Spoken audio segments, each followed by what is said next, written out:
Hi. Hello guys, welcome back to my channel. If you are brand new here, my name is Nikki and this is my book nook.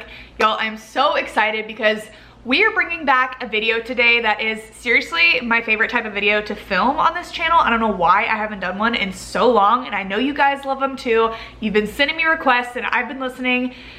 We're doing another book battle. If you haven't watched one of these yet on my channel, basically what it is I take two books that I believe to have a similar sort of plot or storyline, or maybe the tropes are similar to one another, just two books that I think would be really interesting to compare, and I basically read them both back to back, reading vlog style without giving any spoilers. I just kind of like check in with you guys, go through the journey, give the basic sort of synopsis, and then in the end, after reading both of them back to back, I pretty much declare a winner of the book battle, just meaning that I picked the one that I liked better. But yeah, today the sort of theme of this book battle is enemies to lovers stuck on vacation together.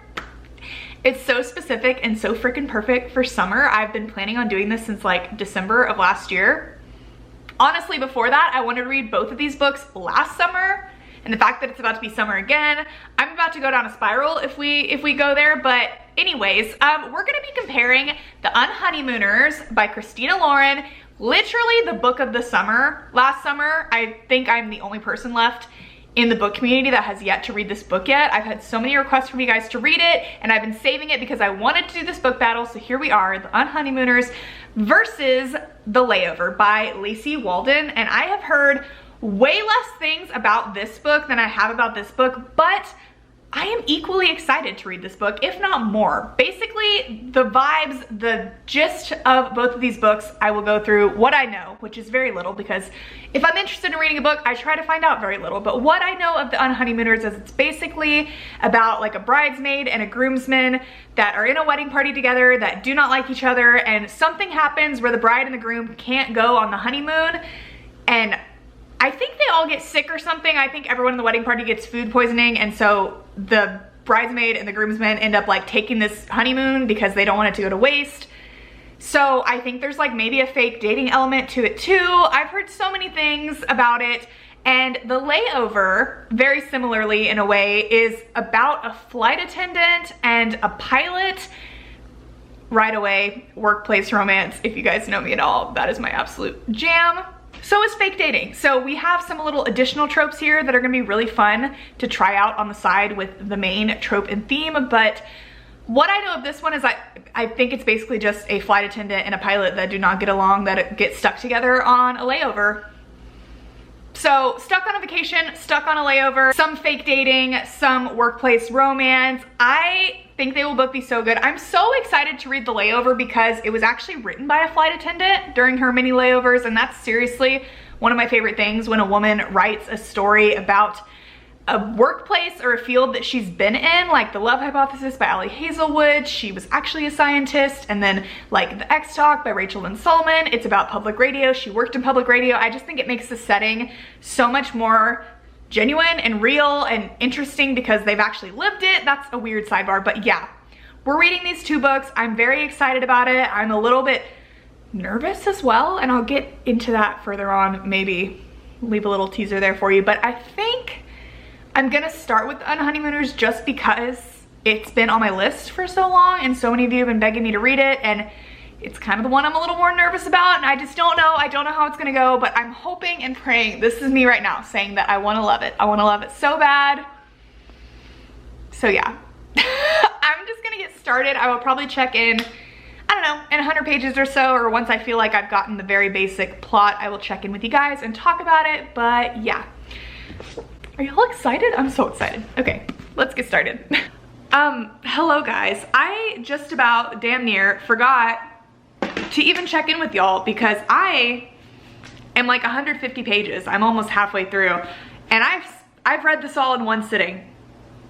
I'm eating it up. I'm loving it. Basically, the gist I had of it is what it's about, but there are some extra little elements to it that make it so much better. So like I said, this story does start out and take place at a wedding where this bridesmaid and this groomsman do not like each other, and they're in this wedding party, and they're the only people at the entire wedding that do not eat from this buffet, and this buffet ends up making everybody sick. And basically the bride and groom have this non-refundable honeymoon in Hawaii that someone needs to go on because they're gonna lose it if they don't use it. So the bridesmaid and the groomsmen that do not like each other end up agreeing to go on the honeymoon together. One thing that I did not know, and that makes this story so much more interesting, is that the bridesmaid and the groomsmen are actually the siblings of the bride and groom. So the bride and the bridesmaid. The bridesmaid's name is Olive, which, may I just say, I have never met someone in my real life named Olive, yet I have read nearly a dozen books where the main character's name is Olive. What is with romance authors and the name Olive? Like, I'm not against it, but it's just funny. I have so many books on my shelf that I'm literally looking at, and I'm like, Olive, Olive, Olive, Olive, Olive, Olive. Olive, I don't know, it's just funny to me. But Olive is the bride's twin sister, and the groomsman is the groom's brother. And so the way that they're able to take this vacation is because Olive obviously is identical to her sister, so she's able to just use her ID, and she's literally pretending to be her, which is not something that I knew was happening. And then they just knew like the last name of the wedding party, and obviously because the man is the groom's brother, they have the same last name. So like it works out perfectly that they're able to just insert themselves into this scenario and pretend to be the actual bride and groom. I just thought that they were just going on the vacation for them. I didn't realize that they were straight up pretending to be them. I just figured it was gonna come with the territory that they were gonna have like a honeymoon suite, and they were gonna have to pretend to be somewhat lovey-dovey in certain situations to maybe get freebies and stuff, but like they actually have to pretend to be the bride and groom, which I love because, oh my God, I love fake dating. It is seriously one of my favorite tropes ever, and I don't know why. I haven't read a fake dating book in several months, and it just gets me every time, bro. I swear the trope, it follows the same like storyline, but it's always so good, especially when it's enemies to lovers fake dating. Like, we've seen them go on this vacation. They obviously do not get along in the beginning. Obviously, there's some of that one bed trope, which we haven't seen any like legitimate action with that yet or anything, but they're sharing a suite, so they're in this forced proximity situation, and they're kind of having to, for many different scenarios, really pretend that they are in love and that they are married. Some things happen and situations arise where it's not just for the sake of the vacation. Like, there are people they have to pretend for real, and I just love seeing that slow transition of like, I can't stand you, to like, okay, we're pretending, and then it's like, are we really pretending? Because why does this like feel kind of good, and like why am I not hating you all of a sudden, and this is strange, and what's happening here, and is he faking or is he being serious, and is what he's saying true, or is he just saying it because that person is listening? I just love it. I love fake dating. I love it. And I'm loving this book so far. I'm seriously loving it. It's been such an easy read. It feels like such an easy to watch like summer rom-com movie. It seriously feels like that. It feels like a romance movie that anybody would love, just a solid one, and I'm liking it a lot. I kind of alluded to earlier in this video that I was nervous to read this book, and I'm not gonna go too far into this, but Christina Lauren, I just have a bit of trauma associated with Christina Lauren because the only other book I've read by them, the reason I say them is because if you don't know, they are a writing duo, Christina and Lauren. They are two ladies that write together, and the only other book I've read by them is Love and Other Words, and that is like everybody's favorite book of all time. That book literally was everything to me, and I loved every second of it up until like the plot twist slash ending, and it just destroyed the whole book for me. And I have a whole video on it if you'd like to go watch it, but that book, it still haunts me to this day. And I've kind of heard some things just around, I don't know, on TikTok, through the grapevine.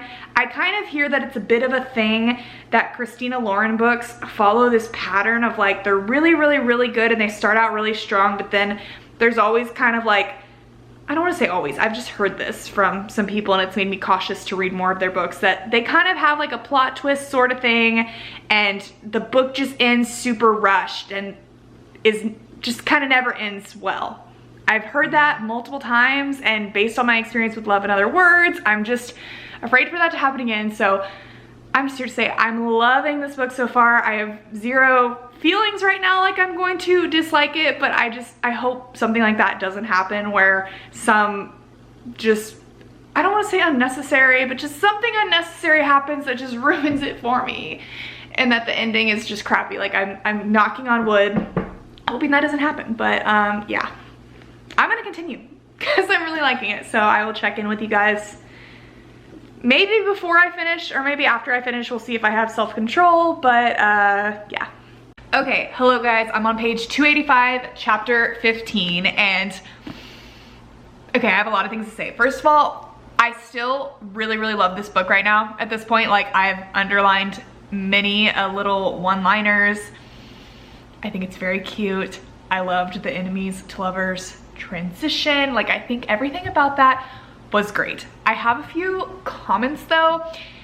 It's funny, even though the premises are totally different, aside from like the enemies to lovers aspect, I just started to get like major hating games vibes from this in a way. And when I mean that, I say like really specific things were happening that I'm like, I swear this line, or like what is happening right here, it just feels kind of straight from the hating game in a way, which if you don't know, the hating game is basically my favorite book. It's my favorite rom-com for sure of all time. So I love that, but I'm also like, I'm not trying to say it's copied, but there were just some certain parts where I was like, this feels very hating game. And then a scene happened in this book, a certain situation, a certain event that is literally so specific to the hating game.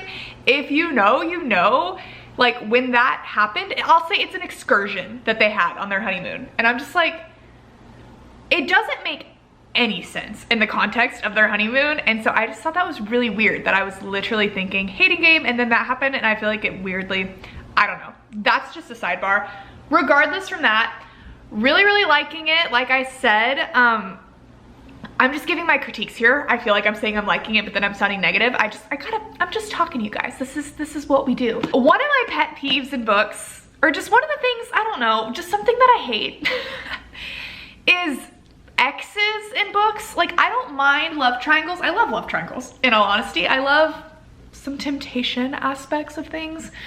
But X's in books, especially when it's like an annoying X, or just an X that's like constantly mentioned. Like, I can get if people have like a past or whatever, but when there's like a specific X that's just like annoying, and they're just like an annoying like flying around your head throughout the whole book, that's just something that like really annoys me, that I don't love. And that's a part of this book for sure. But like, it's not ruining the experience for me. It's fine. Some things with that were very like funny and quirky and added a lot to the story and like made some things have to happen. So I'm not that mad about it. Some drama is happening in this book that I did not expect at all. Like, when it started happening, I'm like, okay, interesting. This is very vague, but I'm not trying to give spoilers. But if you've read it, the drama, the kind of revelation that happens in this story, isn't something that I expected, and I don't necessarily love it. But anyways, I don't know. The reason I'm checking it at this point is because we've gotten to a point in the arc where I feel like we're at that point. We're at that scary point in the book where like, this determines everything. Everything has been smooth sailing and great and lovely, and I've really liked it. But now, let's just say they're kind of coming down from the honeymoon phase of the honeymoon, and I just feel like things are about to happen, and I'm very afraid to not like them. I'm very afraid. Christina and Lauren, please don't let me down, because so far I really like this book, and I think regardless of what happens, I'm crossing my fingers, I'm knocking on wood. Regardless of what happens, I think this is a great summery vibe vacation book so far that I really, it's gotten me in the mood. I always watch and listen to ambiance videos in the background whenever I'm reading, and I don't know if you can see it, but I found a lovely Hawaii one that I've been playing in the background that has like hula music to it, and it's been a great vibe. So yeah, this is me checking in before what I feel like is gonna be the climax or whatever, the point, the turning point. So let's see what happens. Okay guys, I finished, and drum roll please. I really, really liked it. I am not gonna lie though, for a hot minute there, I hated every character in this book. I got a little scared. I was like, please God, no. It's funny, while I was reading tonight, I put a quote from the book, like I took a picture of it and put it on my Instagram story, and I had like 3 different people swipe up and be like, oh my gosh, what book is that? And when I said the Unhoneymooners, they were all like, okay, let me know how you feel at the end, because I've heard some people say that like the ending isn't good, or like it turns into a totally different book, and I'm like, you've got to be kidding me. I'm so scared.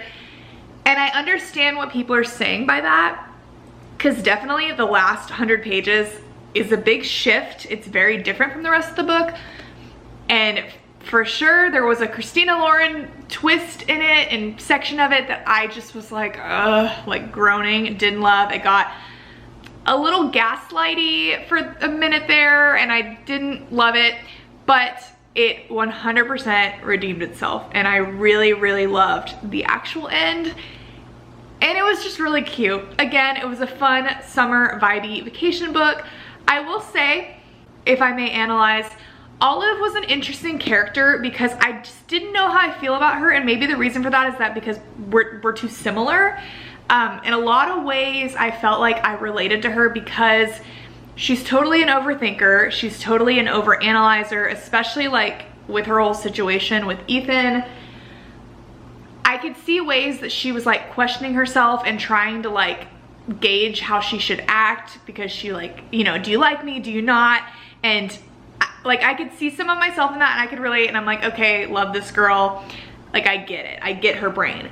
But also at times, and a lot of times, she was just like really, really insecure.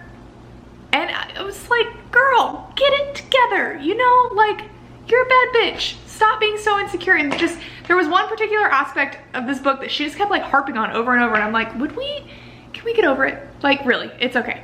But by the end, generally, I feel like I really liked her. And again, I feel like maybe we're just two the same. That's why I had issues with her.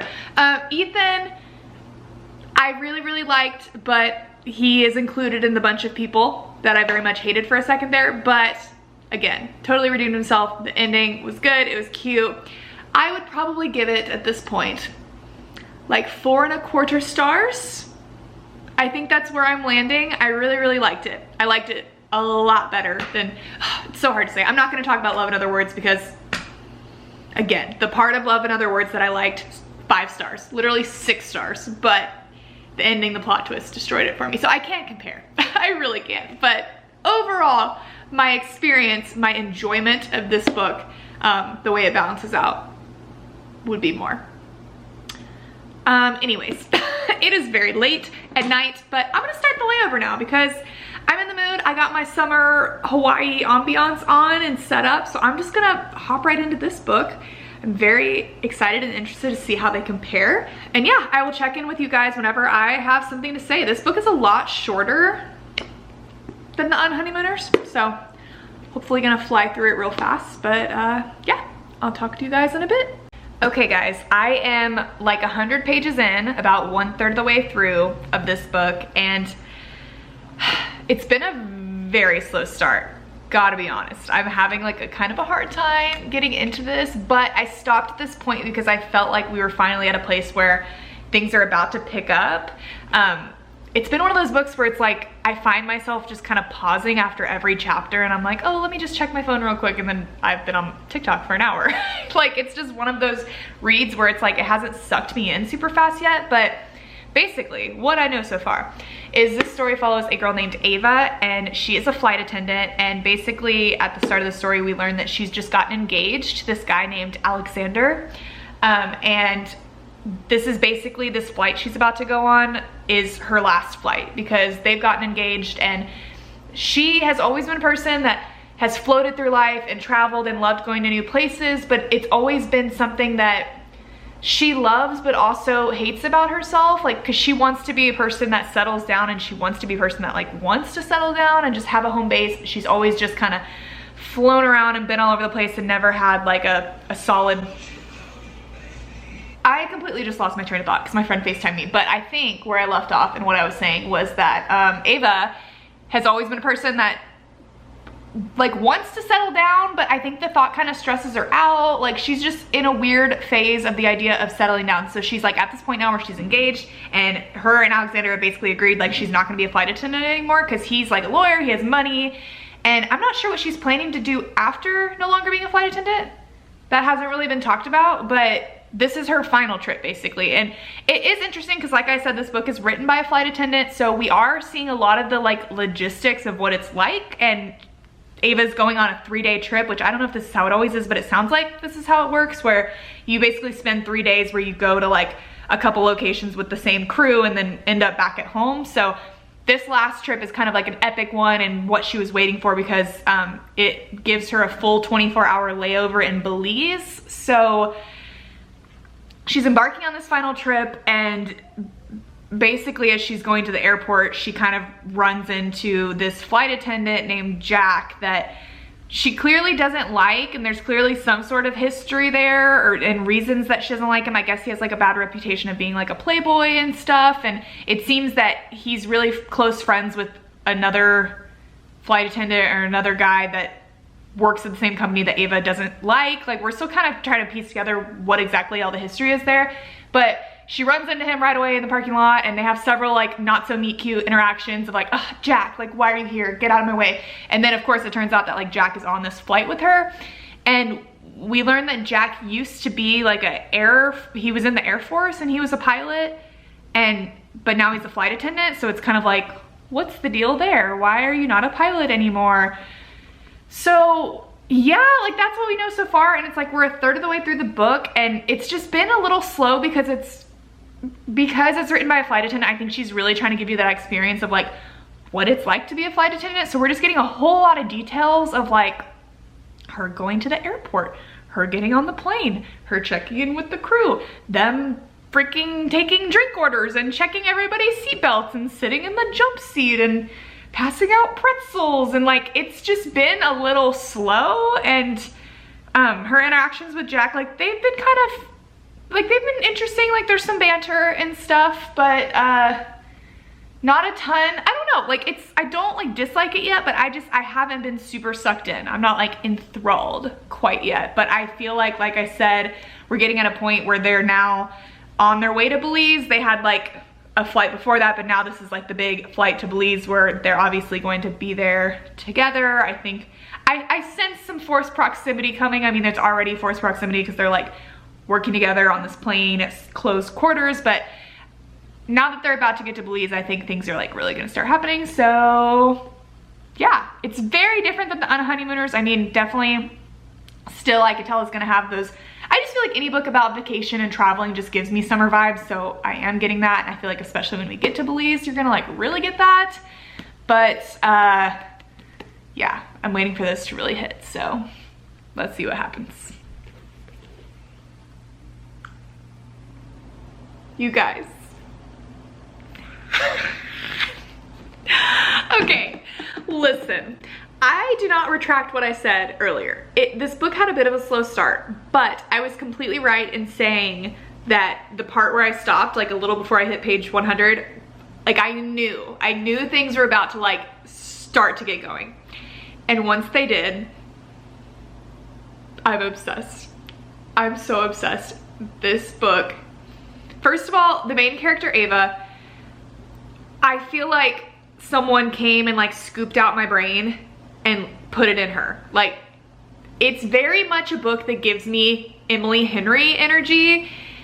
So many of us, we know, we love Emily Henry, and she's really good at writing a cute rom-com that has a lot of like real life themes in it, you know, like about what you want in life, what's important to you, what's important in like in a relationship to make that work, and just like getting what you want and compromising and just what's important at the end of the day. If you guys have watched my channel for any amount of time, you know books that do that really make you think and like take a look at yourself and just think about what's really important in life and what you want. Like, those books just do it for me, and this book very much has those themes in it. It reminds me a lot of, it's not similar to Book Lovers. Like, I just read Book Lovers by Emily Henry. It's not similar like plot wise, but just kind of Nora's like brain in that book, if you've read that, just this is irrelevant, but it reminds me a lot of that in general. Major Emily Henry energy, a scene that just happened. Several things have happened in this book that I feel like it's molding together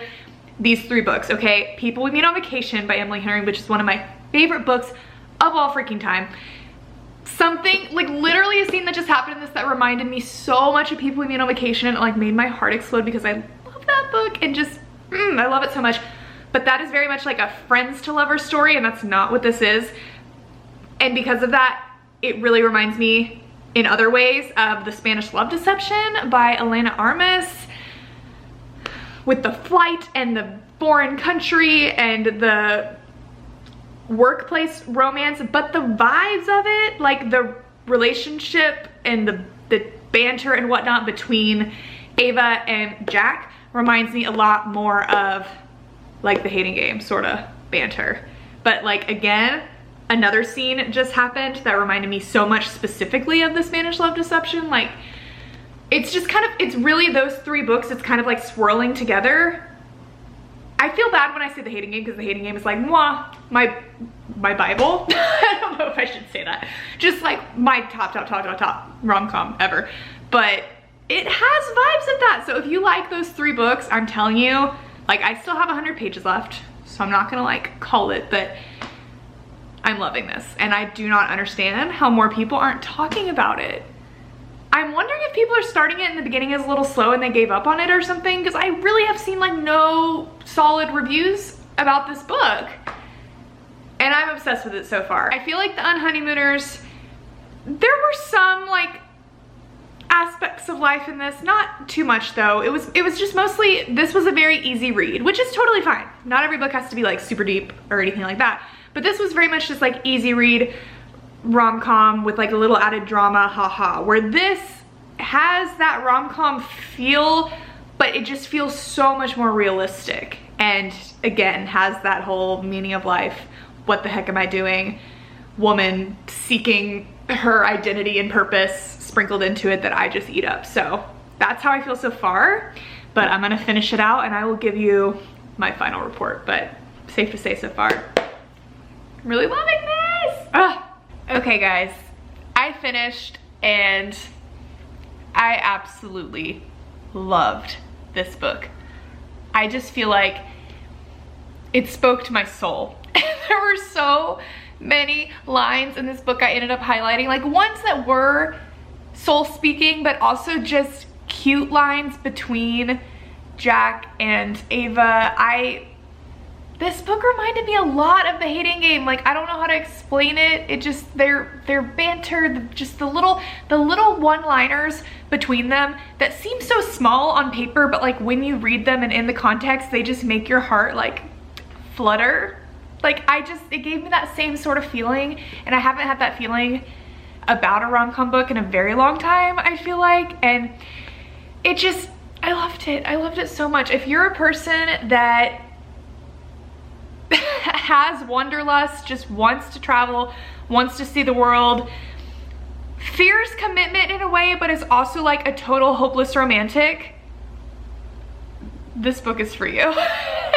It truly is for you. Like, I said it started out kind of slow, and it did, but it was all necessary. The build-up, it set the stage, it was getting on the plane, it was meeting Jack, meeting the other characters, and it all just came together so beautifully in the end. So like, I think this is a 5-star book for me, guys, which is bonkers, because again, I feel like nobody's talking about it. Like, when I did this book battle, I was like, okay, cute, I know they're about similar things, but in all honesty, I was like, everybody loves the Unhoneymooners, everybody talks about it. I don't know, not everybody loves it, it is controversial, but it's a very talked about book. So this was kind of like the book in my mind that I was really thinking about reading during this battle. But I didn't expect to love this nearly as much as I did, but I loved it. It was amazing. But I also really liked the Unhoneymooners. This wasn't like a book battle where I'm like, I loved this one and this one sucked, throw it in the fire, burn it, I hated it. I don't feel that way. I truly enjoyed reading both of these books. I think they were both great summer reads. The Unhoneymooners was cute. Aspects of it annoyed me, but overall I did like it. I would recommend it, but The Layover clearly for me was the solid winner. They were just really different. They were the same, but very different. Very, very different, and this book gave you the cute rom-com moment, but it gave you some realness and it made you think, and I can't ask for anything more. So yeah, guys, The Layover is the winner for today. Everybody needs to go read this so I can have more people to talk to about it, because it's gonna be all I'm thinking about. But yeah, guys, that is it for me today. If you've read either one of these books, I would love to hear your thoughts on them down below. But yeah, if you guys have any other books battle suggestions or any other books you think would be good to compare, I'm always open for suggestions, because again, these are like one of my favorite types of videos to do. But yeah, that's it for me today. Thank you guys so much for watching, and I will talk to you very soon. Bye.